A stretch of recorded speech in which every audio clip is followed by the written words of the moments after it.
Tidak lama lagi Indonesia akan bubar dan nama Indonesia akan dihapus dari peta dunia. Mbah Wowo dalam satu kesempatan pernah mengatakan bahwa tahun 2030 Indonesia akan bubar. Itu bisa saja terjadi loh, dan mungkin akan benar-benar terjadi. Penyebabnya tidak lain dan tidak bukan, ya karena pemerintahan yang kayak kontol biadab ini semena-mena sama rakyat. Ada seorang ulama, sejarawan, dan filsuf terkenal bernama Ibnu Khaldun. Beliau mengatakan, tanda-tanda sebuah negara akan bubar adalah ketika semakin besar dan beragamnya pajak yang dipungut dari rakyat. Pada awal berdirinya negara, pajak yang dipungut sedikit, namun hasilnya banyak. Ketika negara mendekati kehancuran, pajak yang dipungut banyak, tapi hasilnya sedikit. Maknanya, di awal negara berdiri, pemerintah masih adil, biaya pemerintahan kecil, pajak ringan, rakyat produktif, pemasukan negara tinggi. Nah, menjelang kehancuran negara, pemerintahan membengkak, banyak pejabat dan birokrasi hidup bermewah-mewahan, rakyat ditekan dengan banyak pajak,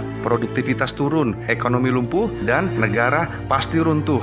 Bangsat! Mengapa pajak yang berlebihan bisa meruntuhkan sebuah negara? Alasan pertama, dari kacamata agama, hukum dasar pajak adalah haram. Jadi, bagaimana mungkin kita bisa mengharapkan negara akan diberkahi oleh Tuhan jika negara hidup dan makan dari pajak? Kan tolol. Alasan kedua, rakyat jadi kehilangan semangat untuk bekerja karena hasil jerih payahnya sebagian besar habis untuk bayar pajak. Emang bedebah jahanam itu para pemungut pajak. Alasan ketiga, ekonomi jadi lesu. Aktivitas produksi menurun karena pajak yang tinggi, sehingga daya beli masyarakat menjadi rendah, serendah rasa kepercayaan masyarakat pada pemerintah. Alasan keempat, pemerintah jadi rakus dan boros, memaksa rakyat untuk membayar kesalahan elit. Emang bajingan. Alasan kelima, muncul ketidakadilan dan ketimpangan. Rakyat miskin makin melarat dan para elit makin gendut kayak babi yang kerjanya cuma makan tidur berak. Alasan keenam, penerimaan pajak justru menurun karena rakyat tidak lagi mampu atau tidak mau lagi membayar pajak. Rasain lu anjing. Jadi,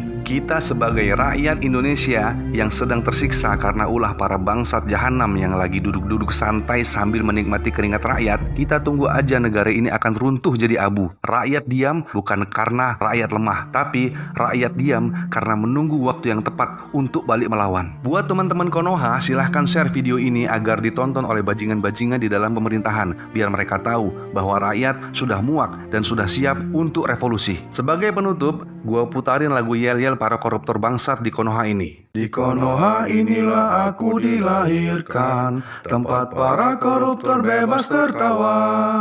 Korupsi lagi tidak peduli, rakyat susah sampai mati kelaparan.